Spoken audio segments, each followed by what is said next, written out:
ভাইয়ান মারছে, ওই মারছে, ভাইয়ান ওই মারছে, মারছে ওই লাভিয়েছে।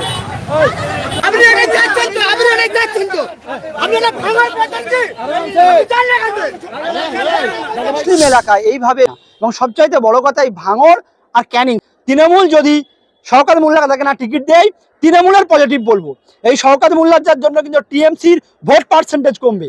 এই ভাঙড় আর ক্যানিংকে নিয়ে গত কয়েক বছরে যেভাবে লাশ পড়েছে, যেভাবে মানুষের ঘর ভাঙা হয়েছে, যেভাবে মানুষের ঘরে থাকতে পারে না ভোটের পর, এটা খুবই দুর্ভাগ্যজনক।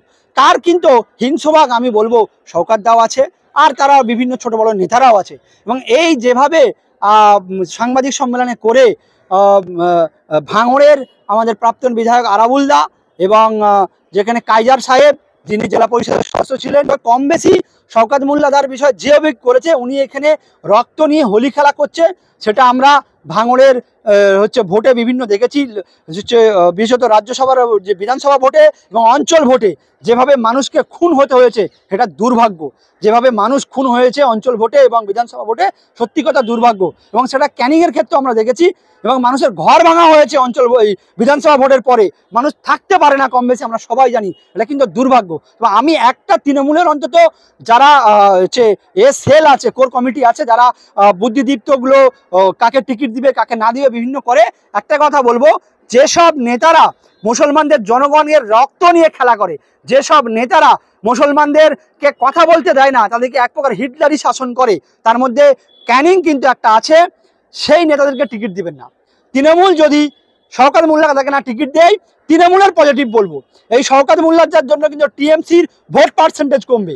টিএমসি যদি শওকত মোল্লাকে হেঁটিয়ে একটা ভালো মানবিক সামাজিক ব্যক্তিকে দেখ, শওকত দেখে দিতে আমি বলছি না মুসলিম লোক, একটা হিন্দু ভালো লোককে দেখ, হিন্দু উদার মানবিক লোককে দেখ। আমি মুসলিম ক্যান্ডিডেট চাই না, কিন্তু আমি যারা মুসলমানদের নিয়ে হোলি খেলি, জনগণের নিয়ে হোলি খেলি, সেই নেতাদেরকে সরকার বলবো, তৃণমূলের মমতা দিদিকে বলবো, অভিষেক দাকে বলবো, তাদেরকে সরিয়ে দেন।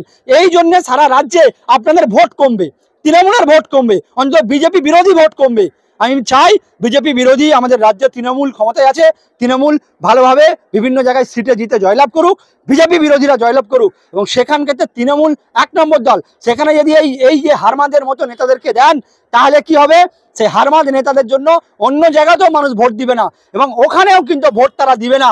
সেই ক্ষেত্রে এদেরকে সরিয়ে মানবিক একটা হিন্দু নেতাকে টিকিট দেন, জয়লাভ করুক, যে অন্তত রাতে হুমকি দিবে না, কেসের পর কেস দিবে না, রক্তের হোলি খেলবে না, মানুষ তাদের গণতান্ত্রিক অধিকার বজায় রাখবে।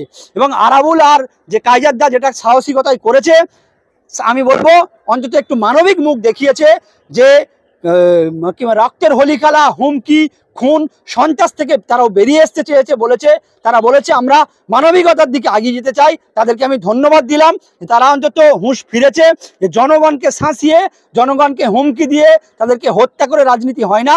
মানুষের মনে জায়গা করতে গেলে মানবিকতা করতে হয়। আর রাজনীতি তো মারামারি খুনোখুনি হিংসার জন্য নয়, রাজনীতি মানুষের উপকার করার জন্য, কাজ করার জন্য, মানুষকে কিভাবে পরিষেবা সুন্দর দেওয়ার জন্য, সেই জন্য। আর শওকত দা হয়তো ভাববে যে আমার বিরুদ্ধে এজেন্ডা চলেছে, তা নয়।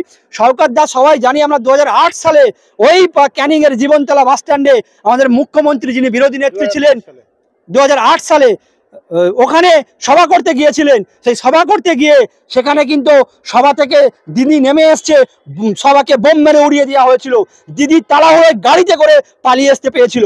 ওই সভা করতে দেয় না। আমাদের বিভিন্ন কলকাতার নেতারা গিয়ে দিনের দিন সভা ওই লোহারে দিয়ে মঞ্চ বেঁধে সভা করেছিল, তার আগেও সভা বানতে দেয় না, তখন বামফ্রন্টের হার মারছিল। তারপরে হেরে যাওয়ার পর 11 সালের পরে উনি আবার তৃণমূলে এসেছেন, এবং আমরা সবাই কম বেশি জানি উনি হার মাদে করে। আমি চাই সত্য, মানবিক এবং একজন জনউপকারী নেতা ওখানে নেতা হোক, আমার এই রকম চায় না। এবং তৃণমূলকে ওই নেতাদেরকে বাতিল করে তৃণমূলকে দলকে যেন মানুষ ভালোবাসতে পারে, সেটাও আমি অন্তত অভিষেক দার দিদিকে বলবো, ওইদিকে মানবিক হবেন। ওই যে আপনি বলছেন কাইজার এবং আরাবুলকে সাধুবাদ জানাচ্ছেন, কিন্তু ভাঙড়ের মানুষ, যারা ভাঙড়ের বিরোধী বা ভাঙড়ের সাধারণ মানুষ, এনারা বলছেন যে কাইজার এবং আরাবুল এনারাও যথেষ্ট মানে দুষ্কৃতী, এনাদেরকেও আমরা চাই না। এবং এই যে 2023 সালে যে পঞ্চায়েত ভোট হয়েছে, সেই পঞ্চায়েত ভোটে 9 জন মানুষ উভয় সেই খুনের সময় আরাবুল কাইজাররা কিন্তু শওকত মোল্লার সঙ্গে ছিলেন। তাহলে আজকে সমস্ত দায় শওকত মোল্লার ঘাড়ে চাপিয়ে দিয়ে পশ্চিমবাংলার মানুষ মেনে নেবে? না, মেনে তো নিবে না, সেটা আলাদা ব্যাপার। একটা বলে যে পাপের প্রায়শ্চিত্ত করা, তারা নিজেরা স্বীকার করেছে আমরা রক্তের হোলি খেলতে চাই না, আমরা মানুষের জীবন নিয়ে রাজনীতি করতে চাই না। যখন পঞ্চায়েতে খেলছিল তখন বারণ করেনি কেন? তখন তারা ক্ষমতার লোভে দেখেছিল। একটা বিষয় জানবে যে আমরা কম বেশি দেখি যে কিছু জিনিস যদি পাপের কে করা হয় এবং সেই পাপ আস্তে আস্তে সবাইকে গ্রাস করে। এখন এই শওকত আর কাইজারদা দেখেছে যে পাপের সাথ দিয়ে তারাও গ্রাস হতে পারে, তারাও কোনো অংশে মারা যেতে পারে। কেন কিছুদিন আগে আপনারা দেখেছেন আর আরাবুলদারও চা খাচ্ছিলেন একটা জায়গায়, তার হামলা হয়েছে এবং এর বাড়িতে গিয়েও হামলা হয়েছে, কাইজারদার বাড়িতে গিয়েও হামলা হয়েছে। তারাও বুঝতে পারছে আমরা যে পাপ করেছি সেই পাপের ফলে আমাদেরও জীবন এখন সংশয়, আমাদেরও বাঁচার মতো জায়গা নেই, আমরাও যে কোনো টাইমে মারা যেতে পারি। তাই এই পাপের আমরা রাজত্বে আর থাকতে চাই না, আমরা ভালো হতে চাই, সেই বার্তা দিয়েছে।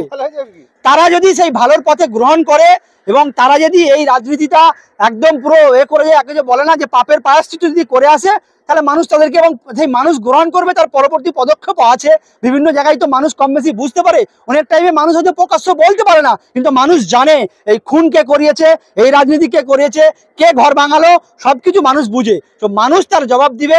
তারা ভালোর রাস্তায় ফিরে আসতে চেয়েছে, ভালোভাবে করলে সাধুবাদ, মানুষ তাদেরকে সাধুবাদ দিবে। নাহলে সামনে বিধানসভা ভোট তৃণমূলও পাবে না যদি এইরকম তারা করে চলে, সে আগের মতোই পাপের পথ নিয়ে চলে। তারা ভাঙড়ের মানুষ কিন্তু তাদের পক্ষ নিচ্ছে না, সেটা সময় বলবে কি নিচ্ছে না। একটা বিষয় আছে যে ভোটে হার জিতি যে মানুষের পক্ষে নেই। আমি তর্কের খাতিরে ধরে নিলাম যে মানুষ হয়তো সেই নওশাদ সিদ্দিক ভাঙড় থেকে জিতলো, কিন্তু মানুষ বলবে না আমরা শান্তিতে বসবাস করছি আর আমাদের এনেই হয়তো পরবর্তী যে অঞ্চল ভোট হবে, অঞ্চল ভোটে দেখা যাবে যে ভালো ফলাফল করেছে তৃণমূল। তো সেটা টাইম লাগবে, একটা পথ তৈরি করতে যেমন টাইম লাগে, তারা পাপের পথ ছেড়ে ভালোর পথে এলে সামনে বিধানসভায় ফল যদি না হয়, হয়তো আমি আশা করবো হয়তো ফল তারা যদি সত্যিকারের মানবিকতার পথে আসে, ফিরে আসে, সত্যিকারের জননেতা হয়, তাহলে অঞ্চল ভরে তার ফল দিবে মানুষ। মুখ্যমন্ত্রী কি শওকত মোল্লার বিরুদ্ধে সব মুখ খুলছে, এতে করে কি 26-এর টিকিট না পাওয়ার সম্ভাবনা বেশি? আমি একজন মানুষ হিসাবে, আমি একজন জনগণ হিসাবে বলবো, যারা খুনের রাজনীতি করে, যারা মানুষেরকে ধমকানি চমকানি রাজনীতি করে এবং যাদের বিরুদ্ধে খুনের স্ট্যাম্প আছে, সেই নেতাদেরকে সরিয়ে স্বচ্ছ মুখ আনুক। এখনো আমি বলবো যে বর্তমানে রাজ্যের একমাত্র বিকল্প তৃণমূল, বিজেপির সঙ্গে ফাইট করার একমাত্র দল তৃণমূল। সেই তৃণমূলের কিছু নেতা মানুষের জীবন নিয়ে হোলি খেলে, ক্ষমতায় থাকার জন্য মানুষের ঘর ভাঙে, মানুষকে বিভিন্ন কেস দেয়, মানুষকে জীবন পর্যন্ত নিয়ে নেয়। এবং সেই নেতাগুলোকে যদি সরিয়ে দিয়ে মানবতা দরদি জনমুখী নেতা নিয়েছে, যে জায়গায় হারার সম্ভাবনা আছে সে জায়গায় তৃণমূল জিতবে, এটা আমি জোর গলায় বলতে পারি। সেটা কিন্তু করতে হবে, অন্তত তৃণমূল দলকে করতে হবে। সেক্ষেত্রে যারা এরকম খুনের রাজনীতি করে তাদেরকে টিকিট না দিয়ে ভালো মানবিক ব্যক্তিকে টিকিট দেওয়া। এই যে আপনি বলছেন যে যারা এই খুন করে, যারা এইসব মানুষের ঘর ভাঙে, তাদেরকে টিকিট না দেওয়াই উচিত। তাহলে মুখ্যমন্ত্রী তো জানতেন যে শওকত মোল্লা এরকম করে এবং ইভেন আমার উপরেও হামলা করেছে, তাকে দলে নিলেন, তাহলে মুখ্যমন্ত্রী কি অপরাধকে প্রশ্রয় দেয় না, অপরাধীদেরকে আশ্রয় দিচ্ছে নাকি?